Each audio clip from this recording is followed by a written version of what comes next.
E você me traz para falar sobre política. Legal, vamos falar sobre política. Eu posso falar o que eu bem entender, porque a Constituição me permite fazer isso. E eu conheço. Então, quando eu falo para você, eu não estou dizendo de esquerda a direita, eu estou dizendo o que é, como é que acontece.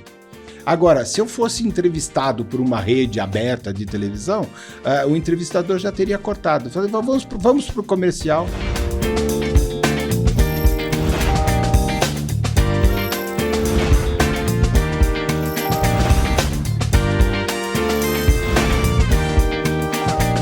E olha, hoje vamos falar um tema talvez um pouco mais polêmico, principalmente que você acompanha aqui o canal sabe que eu evito um pouco esse tipo de coisa. Mas vamos falar sobre política e por isso eu trouxe aqui o professor Roberto Coelho, ele que é historiador. Inclusive, nós temos uma série juntos falando sobre política, o que faz um governador, o que faz um vereador, o que faz um deputado estadual, federal e assim por diante, que você pode acompanhar. Então, eu tô deixando os links aqui nos comentários. E aí, professor, tudo bom? Tudo bem, tudo joia. Vamos para essa batalha, né? Vamos fazer essa batalha. Ô, professor, agora deixa eu te perguntar o seguinte. Por que é tão difícil a gente entender política? E eu tenho uma impressão que as pessoas que estão na política falam ainda mais difícil justamente para a gente entender cada vez menos. É uma tática, claro. É uma tática. E outra, vamos lá. Primeira pergunta. Por que a gente não entende política? Porque não temos no nosso país exatamente a ideia de educação política. Não tem, não existe. Nós somos órfãos de um período muito grande, 81 anos, de uma única política que foi a monárquica. E nós derrubamos essa monarquia e colocamos ali uma república. Então, a república deveria ser um experimento político, mas ele foi um experimento oligárquico, e é diferente. Então, não tem a participação do povo, tem a participação do cara que quer o poder. Ele não é o político, ele quer o poder, é diferente. Então, nós tivemos 8 repúblicas. Então, como que você pode ter uma noção de república se a cada tanto tempo você troca de matriz republicana e você realiza uma nova matriz republicana, não uma nova política, porque você tira um e bota o outro e ele faz a mesma coisa. Então, tanto importa se ele é desse lado, se ele é aquele lado, se ele é esquerda ou direita, centro, em cima, embaixo, né? Ele vai fazer para o seu próprio benefício. Então, muito pouca coisa aconteceu durante todo o tempo de república que foi alguma coisa que foi feita para a população. Sempre foi feita para o entre aspas, político. E eu entendo que quanto menos a população participar, melhor. Eu pensei, claro. Se você pensar que até 1934 mulheres não votavam, puderam votar, mas não votaram, foram votar em 46. Então você não tem um período republicano plural. Você tem um período republicano restrito. Então pensa assim, depois da Segunda Guerra Mundial, a gente tem a participação de mulheres na eleição. Elas têm lugar e voto? Tem. Elas têm lugar como políticas? Ainda não. Então você não tem a participação da população. Outra coisa, fica sindical, né? Então você tem que estar dentro de um partido político para você participar de uma eleição. Então nós não temos, por exemplo, uma candidatura própria. Então uma pessoa que é boa ali no bairro, então ela resolve ser vereador porque o bairro gosta daquela pessoa. Ele é um cara que de fato faz a política, né? Então, politicos, aquele que faz para o povo. Idiotes é aquele que faz para si próprio. Então, o que a gente tem é um bando de idiotes, né, que faz para si próprio, e nenhum politicos que faz para o povo de fato. Ele faz para o seu próprio benefício. Ele vai ficar rico, ele vai ganhar uma série de favores. Então, dentro da política brasileira, o que acontece? Você tem lá, o sujeito ele faz uma gestão de governador, e ele vai receber pro resto da vida dele o salário de governador. Ele tem lá uma presidência da República, ele vai receber pro resto da vida dele o salário de presidente. Por quê? Por que uma pessoa com 4 anos está aposentada e um outro lá que trabalha de operário, ele tem que trabalhar 35, 40 anos para poder se aposentar e não vai ganhar o salário integral? Porque nós fizemos uma hierarquia quase hereditária dentro da ideia de que aquele cara que governa, aquele cara que exerce o poder, ele permanece no poder, ele não troca. Então ele vai passar isso para o filho, vai passar isso para o neto. Então você tem uma série de nomes aí que você vê, e esse nome tinha o nome do pai, o nome do avô, às vezes o nome do bisavô, e esses caras são quase cartoriais. Eles estão na ideia de jogo de poder e são chamados políticos. Pelos filmes que eu assisti, a máfia também é assim. É isso mesmo. A coisa nossa, né? Ou seja, você tem lá, por exemplo, quer ver só, historiamente falando, né? Você tem lá a República, como que ela foi feita? Ela foi feita por conta de um ciúmes. Aí você pega assim, como assim? Pois é, Marechal Deodoro não queria que a pessoa que subisse como um primeiro-ministro do Império fosse um cara que no passado tinha paquerado a namorada dele. Você consegue passar na tua cabeça que uma república foi fundada desse jeito? Então ele foi lá e proclamou a república porque ele não queria que aquele cara subisse no poder. Só que ele está doente. Então quem assume é o outro, é o vice. E o vice pegou e falou assim, isso aqui vai ser uma república porque eu quero que seja uma república. E o povo? O povo foi para a rua? O povo quis derrubar a monarquia? Quis fazer aquilo? Não. Aí você coloca um monte de gente que eram quem? Aqueles que eram barões, aqueles que já detinham o poder, e esses caras vão ser ministros de Estado, vão ser presidentes de estados. Então você conseguiu fazer uma coisa maravilhosa. Aquilo que era monárquico virou república. Então não tem uma república formada a partir de uma revolta popular e aí então a subida para isso. Não tivemos isso. Mas aí, assim, é uma república que não é república, porque, pelo que eu estou entendendo, a república subentende-se a participação do povo. Se não tem participação do povo, não tem o que a gente tem, então? Não tem participação do povo. O povo foi para a rua pouquíssimas vezes. Olha só, vamos lá, um resumo geral. Até 1930, não tem povo. Quem votava? Um cara que era alfabetizado, podia votar e era homem. Então, até 1930, quem vota? Numa população de analfabetos, quem que vota? Pouquíssimas pessoas. Então, você tinha uma hierarquia ali de poder, que girava em torno daqueles que sabiam ler e escrever, e acabou. Em 30, o que acontece? Aquele que era ministro de Estado e presidente de Estado se revolta contra uma eleição, dizendo que ela foi fraudada, embora todas as outras foram do mesmo jeito, e ele vem lá e toma o poder. Ele toma o poder e ele fica 15 anos no poder. É o Getúlio Vargas. Ele cai. O que se coloca no lugar? Aqueles que eram partidários do partido criado por ele. Então, o que mudou? O nome. Exatamente, mudou um nome, botou um outro cara lá para governar. Ele volta. E ele tenta de novo ser um cara centralizador de poderes. Então, a ideia do Brasil é sempre centralizar o poder na mão de um partido ou uma pessoa, normalmente uma pessoa de um partido, que é o grande líder, o grande dominante daquilo. Então a gente tem uma memória de Getúlio Vargas como sendo o pai do povo e esquece que ele foi ditador. Tá, vamos mais adiante. Você vai ter um períodozinho, 50, 60, onde você teve uma certa ideia de democracia, mas quem são esses governantes?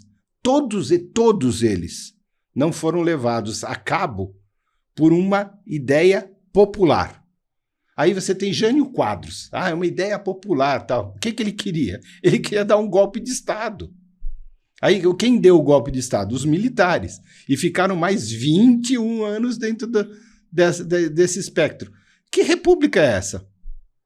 Qual é a participação do povo? Qual é a participação da população dizendo, nós queremos isso? Então, você vai ver essa coisa acontecer de maneira política no direta já. Você verá isso no impeachment da Dilma, que a população, de repente, sem nenhum tipo de partido por trás, embora alguns partidos estavam nascendo naquele movimento, fizeram com que essa população, de fato, dissesse, espera aí, eu sei o que eu quero, eu sei o que eu não quero. Eu não sei o que eu quero, mas eu sei o que eu não quero. Então, nós mudamos um pouco o espectro e as pessoas começaram a gostar dessa coisa do jogo político. Mas elas não são ensinadas. Elas só gostam da coisa. Elas gostam de conversar sobre a coisa. Elas sabem agora os nomes dos 11 ministros do Supremo Tribunal Federal, mas elas não sabem direito o que eles fazem. Ele sabe dizer o que ele não quer na política do Executivo Federal, mas não sabe direito o que faz. Então, por isso a gente fez esse programa aí, mostrando o que faz um presidente, o que faz um vereador, o que faz um deputado, porque ninguém sabe. Ô, professor, agora me surgiu uma coisa que é o seguinte, se as pessoas não têm conhecimento, automaticamente elas não sabem o que escolher. E se você não tem poder de escolha, automaticamente a sua liberdade está em risco. Porque não é você que está escolhendo, alguém está escolhendo por você. Eu posso dizer que a democracia aqui no Brasil é uma falácia? Olha, ela não é exatamente uma grande mentira, mas ela é uma bela manipulação. Eu posso dizer assim, ela não é uma falácia, porque ela existe. Por exemplo, nós temos uma Constituição de 1988. Ela existe. Quem lê? Então, você não sabe. Então, você escuta alguns críticos, né, que falam assim, olha aí, no artigo tal, do número tal da Constituição brasileira, diz que existe liberdade de expressão. Só que é o seguinte, o cara diz assim, está proibido falar sobre isso. E aí está proibido falar sobre isso. Porque você não conhece. Você pode falar, não, peraí, deixa eu ver aqui na Constituição. Não, eu tenho liberdade, sim. O artigo tal, assim, diz que eu posso fazer. Sim, senhor, desculpa. E ele vai dizer o quê para você? Porque muitas vezes ele que está proibindo também não conhece. Então, o que é que vai acontecendo dentro da população brasileira nos dias de hoje? As pessoas estão dizendo assim, como é que é? Tem um livro que chama Constituição e eu posso ler? E eu posso saber quais são os meus direitos e, principalmente, quais são os meus deveres para com a nação. Porque o brasileiro ele quer ter direito, ele não quer ter dever. Eu tenho direito de tomar essa água aqui, eu tenho direito. Agora, eu tenho o dever de fazer isso porque faz bem para a minha saúde e é uma sobrevivência da minha vida? Ele não entende isso. E eu estou generalizando mesmo. Porque, é claro, tem lá um pedaço da população que vai lá e lê e se instrui, etc, etc. Mas a grande maioria não vê. Assiste um único canal. Esse canal é completamente manipulado. Totalmente manipulado. E, às vezes, nem só manipulado pelo governo. Manipulado pelo próprio dono da emissora que não quer que aquilo lá seja falado. E você vê isso em qualquer emissora de TV aberta. E rádio. Então, Principalmente, porque se a gente for nas rádios ainda do interior de São Paulo, é tudo político. É claro. O prefeito que tem a rádio tal, o deputado a rádio tal, o vereador tal. E por que isso? Porque no regime do Getúlio Vargas, que era um ditador, ele cria uma coisa interessantíssima. Para você ter uma emissora de rádio ou, depois mais tarde, uma emissora de televisão, ela é uma concessão do Estado. Então, você não tem uma emissora, você tem uma concessão. Então, concessão significa o seguinte, ó, eu posso tirar de você, tá? Se você falar mal de mim, eu vou tirar a sua concessão. E a gente viu isso na Excelsior, a gente viu isso na Tupi, a gente viu isso nas organizações Vitor Costa, a gente viu isso na TV Manchete, a gente viu isso. Então, eu estou falando de televisão, de rádio, então né? Ou seja, se você não estiver falando daquilo que eu quero, eu tiro de você. É uma brincadeirinha que você é dono. E aí, a grande parte desses donos de TVs, redes de TVs ou redes de rádio, tem um cara na frente, que é o diretor, e tem um cara por trás que é um político. E o que ele quer com aquilo ali? Ele quer fazer a manutenção do seu status político. Ou seja, ele busca o poder e ele tem um instrumento de comunicação para fazer isso. É brincadeira. Então, a população escuta o rádio, a população vê a televisão. Hoje em dia, a população está começando a ter alternativas. Porque elas têm os podcasts. Mas é por isso que o pessoal odeia tanto a internet. Claro, então, né? tem que acabar com você. Tem que acabar com você. Olha só, você me traz aqui para fazer uma entrevista. Porque nós já fizemos uma programação onde a gente diz o que faz cada um desses políticos e você me traz para falar sobre política. Legal, vamos falar sobre política. Eu posso falar o que eu bem entender, porque a Constituição me permite fazer isso. E eu conheço. Então, quando eu falo para você, eu não estou dizendo de esquerda a direita, eu estou dizendo o que é, como é que acontece. Agora, se eu fosse entrevistado por uma rede aberta de televisão, o entrevistador já teria cortado. Eu falei, vamos para o comercial. E quando eu voltar, eu não estou mais lá. Agora nós vamos falar com o senhor Alfredo, que vai falar sobre a crise do... Então, você consegue falar quando você fala livre. Então aqui eu falo livre. Mas eles, agora na internet, eles também estão conseguindo boicotar um monte de gente. Então eles vão lá e determina lá pro YouTube, ó, você tem que bloquear o canal do fulano de tal. Vai pro Twitter, ó, você tem que bloquear o canal do XPTO. E aí os caras falam assim que, é fake news, é não sei o quê, e bloqueia o cara. Só que eles não conseguem fazer com todo mundo porque é muita gente, né? A grande sacada das redes é que elas ainda não têm um controle próprio. Então, o que acontece? Você tem liberdade. Então, você pode sair. Você sai desse canal e você entra num outro canal. Você cria um canal nas Ilhas Virgens e você consegue fazer a transmissão.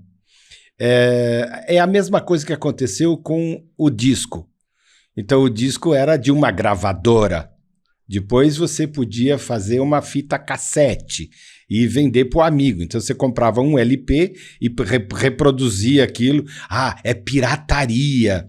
E por quê? Porque a indústria fonográfica não queria perder o direito de ter aquilo na sua mão. Até que então a Apple fez um iPod e vendeu por 0,99 uma música. E o U2, na época, falou, gostamos disso, e venderam 1 milhão de cópias de uma mesma música e ficaram milionários. Aí todo mundo falou assim, epa, é por aí que eu vou. Você tinha as instruções dadas por uma TV pública e, de repente, você começou a ter TVs comunitárias. E aí, como é que você controla? Você tinha a rádio. E a rádio virou uma porcaria porque começou a fazer, vamos ouvir, deixamos de ouvir, e aquele negócio que o cara chega e fala assim, eu estou aqui com o Fernando Vitolo, e o Fernando Vitolo vai contar pra você. Por que o cara tem que estar idiota? Por que o cara tem que dizer, estamos aqui, a gente entrevistando assim, fantástica pessoa. O que é isso? Você é maluco? Então, houve uma alternativa. E essa alternativa venceu. As pessoas não perceberam ainda que essa alternativa já venceu, porque não tem como segurar. Então, ou essas emissoras antigas se adaptam ao moderno e permanecem, porque o rádio tem que permanecer, ele é muito importante, né? Ou então elas morrem. E eu acho que esse é o grito que elas estão fazendo, porque elas estão apoiando uma estrutura de censura. Então desmonetiza, tira do ar, para poder permanecer com o jogo de poder. Então aí voltamos ao nosso assunto, um jogo de poder e não um jogo político. Porque num jogo político você tem que ter liberdade de expressão. No jogo de poder, você tem que ter poder.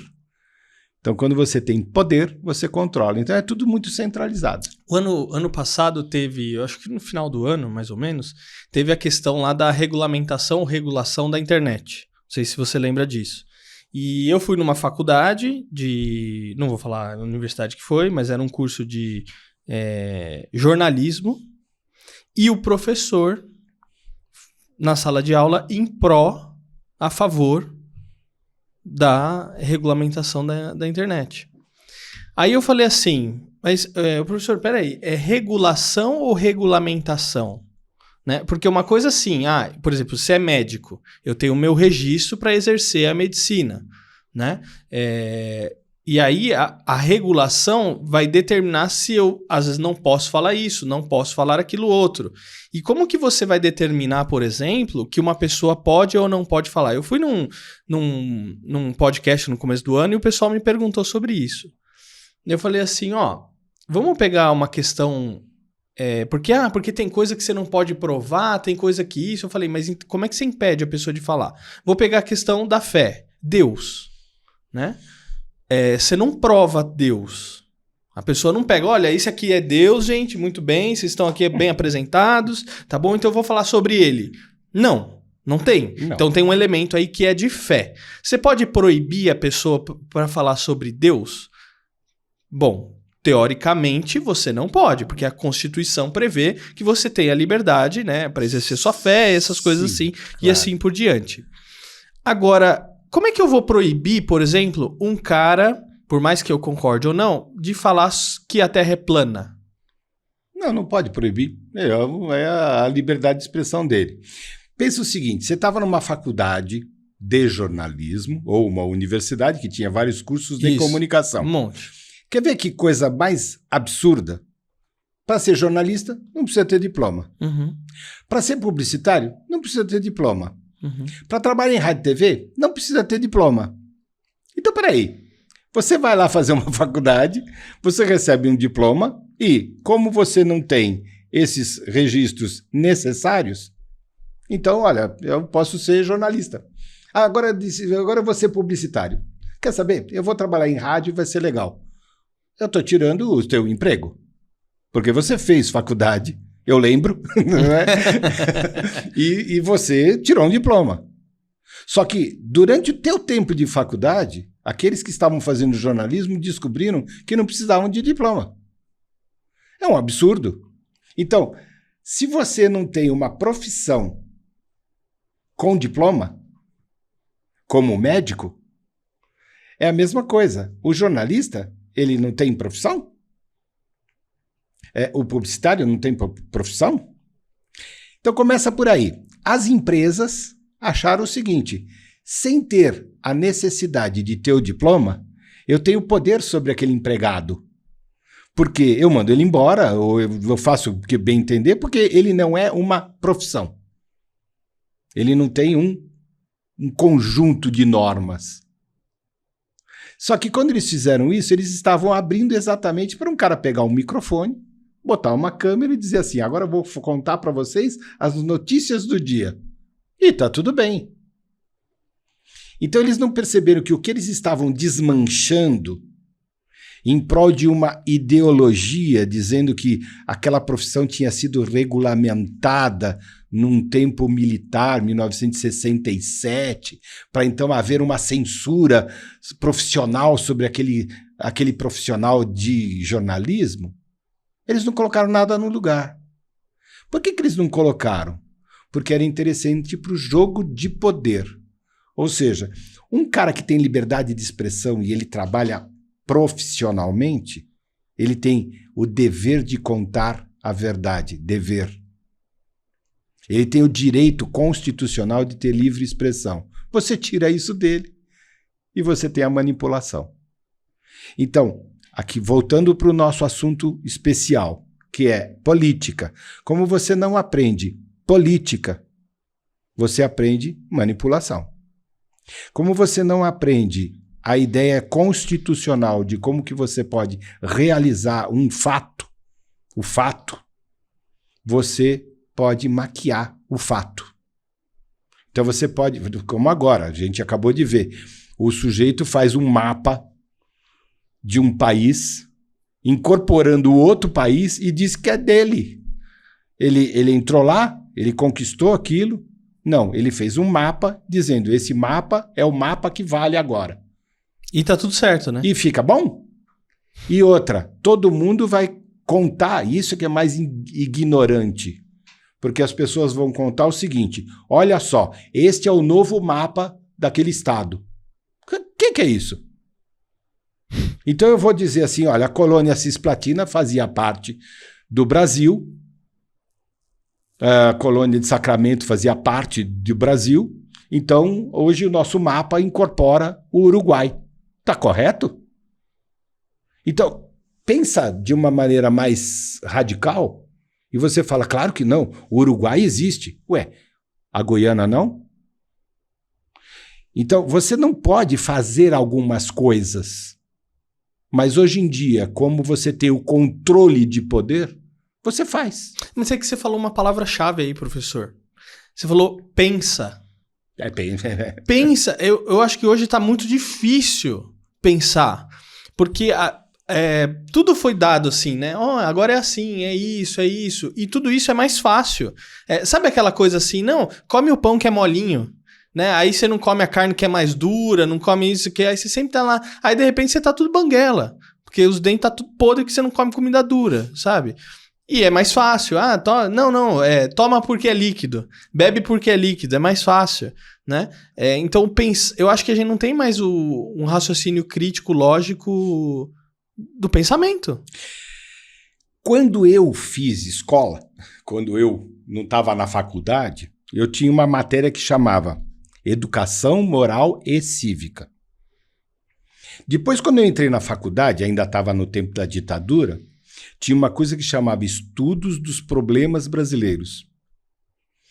E era uma coisa que estava lá no currículo, tinha que ter. E aí era interessante, você tinha educação moral e cívica, ou seja, você sabe cantar o hino da República? Não. Então você vai aprender. Você sabe por que tem essas leis? Então você vai aprender. Então, naquela aula, você aprendia educação, aprendia moral e civismo. Então você tinha uma matéria que te transformava em cidadão. Essa matéria foi cortada. A educação, os estudos de problemas brasileiros, que era para você saber, existe um problema brasileiro, que é o problema da fome, existe o problema brasileiro, que é o problema da falta de esgoto. Desigualdade. Desigualdade. Uhum. Então você aprendia isso. Nossa, altos debates dentro de uma faculdade para você saber dessas coisas. Então você saía diplomado com uma profissão, mas sabendo que existia um país que tinha gravíssimos problemas políticos. Essa matéria foi cortada. Por que ela foi cortada? Porque a democracia, para ser implantada, deve ser plural. Aí esse plural ficou bacana, porque o que acontece? Eu tenho agora divisões. Então uma coisa que eu não tinha, eu passei a ter. Ou seja, a pessoa vai dizer para você que aquele japonês ele é uma coisa diferente daquele brasileiro outro. E você vai começar a olhar para o japonês. E vai dizer, não, mas ele é um japonês. Não, ele é um brasileiro. Né? Você vai olhar o índio como sendo o povo original. Ou seja, eu sou cópia. Porque se ele é original, o que eu sou? Eu sou cópia. Então, se ele é original, ele tem todos os direitos. E eu tenho o dever de entender que ele tem os direitos. E aí? Então vai todo mundo embora e deixa a terra para o índio porque ele é o original. Então, tudo isso faz parte de um sistema de controle. De poder. Não político. De poder. Por quê? Ao mesmo tempo que eu digo que esse povo indígena tem direitos, e acho que tem, né? Porque eles, de fato, estão aí na terra desde sempre. Eu digo para o índio, não sai daí, fica pelado e vive de comer mandioca, tá legal? Você não pode fazer uma fazenda, você não pode ter carro. Nem se ele quiser, ele pode. Não pode, proibido. Uhum. Você tem um órgão centralizado que diz para você que você tem que viver numa oca, no meio da terra, e viver de comer tamanduá, ponto. Mais que isso você não pode fazer.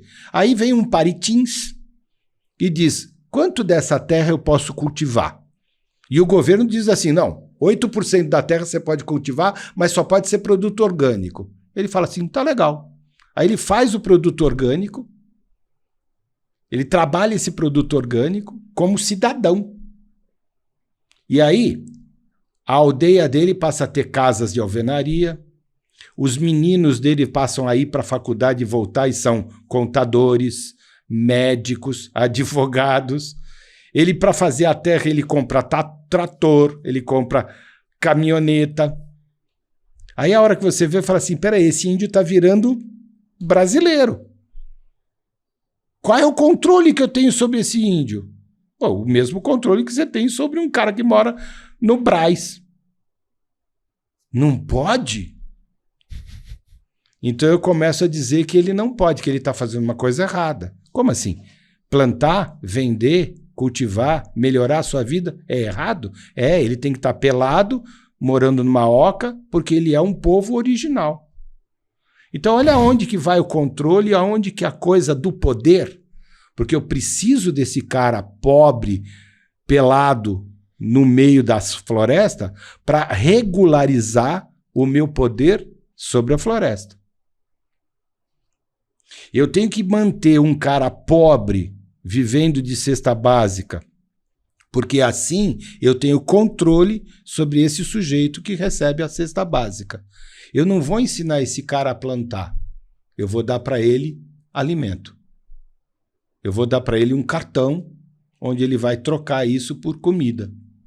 Então ele vira um funcionário de um governo centralizado. E eu tenho poder sobre ele. No caso do Brasil, são perto de 30 milhões de pessoas. Então, 30 milhões de eleitores possíveis que recebem um cartão para votar em quem eu quiser. Isso não é política, isso é controle social. Eu tenho os índios, 1 milhão de índios no Brasil, e eles estão abandonados. Você acha certo abandonar um cara pelado no meio de uma selva porque ele é um povo original? Ou manter 30 milhões de pessoas recebendo cesta básica para poder ter esses caras cativos na hora de você falar vamos acabar com a pobreza? Enquanto aquele cara que é o governador do estado vive muito bem e quando ele se aposenta ele vai ganhar a aposentadoria dele para sempre? Com secretário, segurança, carro blindado? Tá correto isso? Então, o rei só mudou de nome, né? Não, piorou, né? Porque o reinado não tinha esse tipo de coisa. O reinado tinha o rei. Quem mamava nas tetas do império não era o rei. Eram aqueles barões que viraram os políticos republicanos. É isso que a gente tem que entender quando a gente fala de história. Então, quando você pegava o barão de Itu, que era republicano, ele deixa de ser o barão de Itu republicano para ser republicano. Ele só tira o barão. Então eles foram chamados de coronéis. Então eles passaram a ser os coronéis, que tinham os votos de cabresto feito por um cara que ia buscar você em casa. Você tem que votar no coronel Joé. E aí ia lá o Joé e ficava eleito. Porque era o voto de cabresto. Ele levava você para votar. E o voto era aberto. Então estava lá escrito lá, Fernando Vitolo votou Joé. Se Fernando Vitolo votasse Coelho, estava perdido, não achava emprego. Então isso não é política, isso é controle de poder hierárquico, hereditário, que é feito no nosso país, tá? Desde sempre. E ainda hoje eu não posso nem escolher não ir votar, né? Dizem para você que você pode. Então, é dito para você que você pode. Mas, por exemplo, vamos supor que eu queira ser vereador da cidade de São Paulo. Eu não vou ser, não quero ser. Nunca vou ser, tá? Mas, enfim, não sou candidato. Então, o que acontece? Eu quero ser candidato. Então, eu vou lá para a comunidade do meu bairro e começo a fazer os meus trabalhos lá para a comunidade. Política, ou seja, política, para o povo. Política, isso. Precisa consertar o buraco, precisa ter uma creche, precisa ter... Eu vou lá ficar enxuriçando, tá bem. Então, eu vou passar a fazer parte da secretaria da prefeitura da zona onde eu moro. Isso, e eu vou fazer política lá dentro. Então, o cara chega, precisa do buraco, vai lá, precisa de esgoto, precisa da árvore, isso. Eu estou fazendo política. Eu estou trabalhando para a comunidade. Eu viro vereador. Eu posso virar prefeito. Virando prefeito, eu posso ser deputado estadual. Sendo deputado estadual, eu sou gabaritado a ser governador de estado. Eu sendo governador de estado, eu posso ser ou deputado federal, ou então senador. E aí, então, depois disso tudo, desta carreira, eu posso galgar um posto de presidência, porque eu fiz toda a carreira. Não é isso que acontece. Não, isso não existe. Não, de jeito nenhum. Se eu quiser me candidatar a presidente, mas tudo bem. De jeito nenhum. E porque o que acontece? Não é se você quiser. Se um partido político exatamente, tem que detém o poder, ele entender que o Fernando pode ser o cara para ser presidente, ele vai começar a fazer uma campanha, como aconteceu com o Collor de Mello. Então vai fazer uma campanha vinculada a uma grande emissora, transmissora de manipulações jornalísticas, e você vai virar o caçador de Marajá. E você está eleito. Só que a hora que você subir no poder, o que você faz com o poder? O poder. Você tem todo o poder na mão. O que fez o Fernando Collor? Ficou 7 meses. E por quê? Porque, tá bom, eu cheguei aqui. O que ele vai perguntar para o Roberto Marinho o que ele tem que fazer? Não é? Não é? Então, olha só, se ele tivesse sido um cara que tivesse uma carreira, então se você pensar, 4 anos de vereador, 4 anos de deputado estadual, 4 anos de prefeito, 4 anos de deputado federal, 4 anos de senador, aí chegar na presidência, você tem um tempo expressivo de experiência política, de atendimento a uma população, e aí você pode, sim, ser gabaritado para isso. Imagina. Ô, professor, agora eu entendo o seguinte, que a democracia, ou a nossa liberdade, elas estão, ou sempre foram ameaçadas. Não é porque estão, mas elas sempre foram. Agora, como é que a gente muda isso? Porque, assim, tem muita gente que vai falar assim, né? Muda com educação, muda com ensino, estudo, não sei o quê. Mas o nosso ensino já está dentro desse sistema de controle. Então, se o ensino já está dentro do sistema, como você muda? Você só muda o sistema se você estiver dentro dele. Então... Você não vai mudar o sistema gritando do lado de fora. Você tem que fazer parte do sistema. Vamos lá. Quer ver só? Como é que a gente chega na política de hoje? A política ideológica de hoje. Ela começou em 1950. Então ela não é uma coisa que aconteceu com a eleição passada. Ela vem acontecendo desde 50. Ela vem sendo gestada desde 50. Então, para ela chegar ao poder, ela levou um tempo doido. E ela chegou no poder. E olha só que interessante, ela chegou aonde? Ela chegou no poder. Então, o que falta no Brasil é o seguinte, é a gente entender qual é o processo. Não é educação, é entender o processo. Eu tenho a impressão que se caminha para isso. O povo brasileiro, ele é esperto. Ele entende aonde dói. Então, ele entende que o processo tem que ser alterado. Ele começa a se manifestar. Ele acha assim, peraí, de fato, você tem ali um órgão dos 3 órgãos de poder político dentro do país, que é o executivo, o legislativo e o judiciário, e tem um ali que é o judiciário, que é o seguinte, é a escolha livre de um presidente. Então, voltamos à ideia de monarquia. O rei escolhe os seus juízes. Está correto? Penso que não. Do mesmo jeito que eu disse, um cara é vereador, chegou na presidência. Isso, ele fez uma carreira. Então, um juiz, para ser ministro, primeiro ele tem que ser juiz e não advogado. Ele tem que ter uma carreira de juiz, onde ele foi subindo na carreira de juiz e ele chegou a ser um dos principais juízes de Estado brasileiro. Aí ele sendo de grande monta dentro desse pedaço juiz, ele pode ser ministro, sim, de um Supremo Tribunal. Então não tem partidarização, não tem jogo de poder. Agora, se eu tenho, vamos supor, 20 anos de domínio dentro de um jogo de poder, e eu consigo ter 11 ministros indicados por mim, eu não vou ter problema judicial. Nunca. Nunca. Porque o último baluarte de decisão é meu.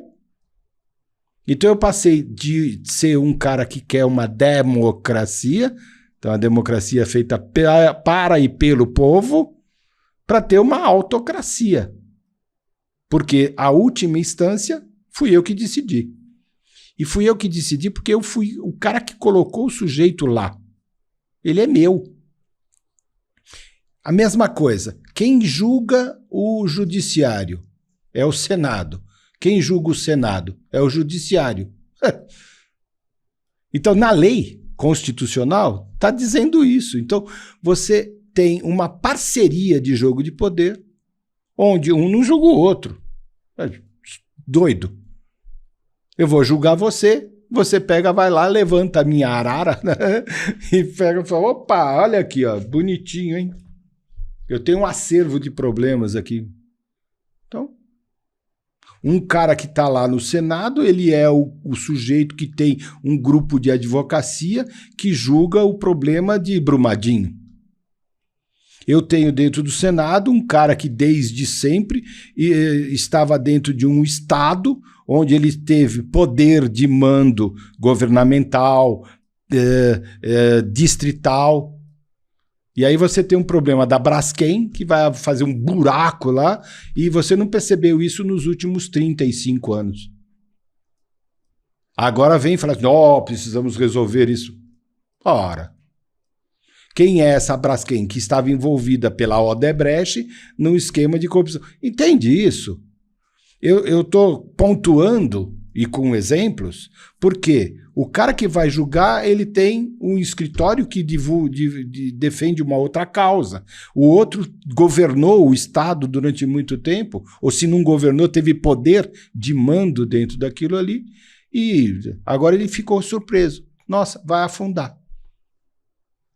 Você tem os últimos, desde Brizola, todos os governadores do Rio de Janeiro que tiveram problemas de justiça, foram presos. Então você não tem nenhum governo dentro de um estado que não tenha tido problema de corrupção. Como é que que estado é esse? Agora, por quê? Porque eles estão lastreados num poder de mando e não numa política para a população. Professor, diante de tudo isso... Vou preso, né? Tem que tomar cuidado hoje. Mas, diante de tudo isso, eu acho que é melhor devolver a terra para os povos originários. Falar assim, Claro que não. Não deu certo, não. Vamos embora. Não, claro que não. Nós temos que fazer o seguinte. Por exemplo, nós temos hoje uma presidência e ela está lá. Ela foi votada e ela tem que estar lá. Só que ela tem que entender que ela tem que fazer um trabalho político. Ela tem que fazer um trabalho para o povo. Então, ela tem que dar o benefício para o povo. Você tem um ministro. O ministro ele trabalha para o presidente. Mas você tem uma Câmara de Deputados e uma Câmara de Senado que trabalha para o povo. Isso é constitucional. Então, o executor, ele tem que entender que para ele executar, ele tem que ter o legislativo que diz a ele o que fazer. E não o contrário. Você tem, então, um ministro que executa aquilo que o executor presidente recebe do legislativo. E não o contrário. Você tem um judiciário que diz se é ou não constitucional. Então, a hora que a gente consegue ter este tipo de conduta com o presidente que aí está. Não é, vamos derrubar o presidente. Porque no Brasil é assim, então faz um impeachment, derruba o cara. Entra o vice. Não entra o vice, entra o presidente do Congresso. Não entra o presidente do Congresso, entra o presidente do Supremo Tribunal Federal e depois vai ter, sabe o quê? Uma junta militar, porque isso é constitucional. É isso que vocês querem? Então, vamos lá. Eu tenho essa presidência e eu vou trabalhar com essa presidência. Só que eu, povo, que tenho o dever e o direito de voto, eu posso dizer, não estou contente, seria muito bom que você fizesse diferente. Agora, de que maneira que a gente pode se manifestar? Então, a gente encontrou isso em 2015. A gente foi para a rua, milhões, milhares de pessoas, e disseram, não queremos esse governo. Ele caiu. E ele caiu porque aqueles que estão no poder perceberam que eles perderiam poder, e não poder político, poder, porque eles não seriam mais votados. Então, melhor derrubar um governo, fazendo inclusive uma manobra para permanecer o governo com o vice, não é? Do que perder o poder. Eles aprenderam isso. Então, aprendido isso, eles tiveram um período aí de 6 anos para reelaborar isso e voltar ao poder. Agora, eles têm que ter a noção de que eles realizando isso para a população, para o progresso, o desenvolvimento de uma nação, eles podem fazer o que eles quiserem. Não tem problema nenhum fazer ponte na Angola, desde que você não tenha falta de pontes no Brasil. Não tem problema nenhum você fazer aeroporto, porto em qualquer lugar, desde que você tenha suficientes aeroportos e portos no seu país. Nós podemos produzir 1 bilhão e 200 milhões em alimento, então não pode faltar alimento no país, porque nós temos 200 milhões de habitantes. Então fica excedente ainda 1 bilhão de alimento, então dá para alimentar todo mundo. Não, eu vou dar uma cesta básica para você ficar no curral do meu poder, né? E eu vou manter esse índio preso para ter um curral de poder. Então, peraí, nós não somos gado, não. Então, eu acho que nós estamos caminhando, sim, para a fórceps, né? É uma fórceps de aprender a política brasileira. Eu acho que quando a gente fez os programas e hoje nessa entrevista, o principal é deixar claro o seguinte, não tem esquerda-direita, tem país. Não tem esse cara é bom, esse cara é ruim. Tem esse cara não pode querer só ele centralizar todo o poder. O poder emana do povo e por ele será representado. Muito bom, professor. E vou deixar aqui a recomendação, pessoal, assistir a nossa série falando sobre o que faz um vereador, o que faz o presidente da república, o que faz o governador. Então, estou deixando aqui a série porque eu acho que é um primeiro passo para a pessoa, pelo menos, saber o que cobrar, né? Porque eu acho que a gente tem que fazer o nosso papel de cobrar, né? Sim, sempre. Você não chega num restaurante e pede a comida e vai embora. É isso aí. A comida ela é servida porque alguém vai pagar a conta. Então aprende a cobrar, né? É isso aí. E se gostou desse episódio, não esquece de deixar o seu like, o seu comentário, se inscrever no canal e lembre-se, o político faz pro povo, o idiota faz pra si. Vejo você no próximo episódio. Tchau.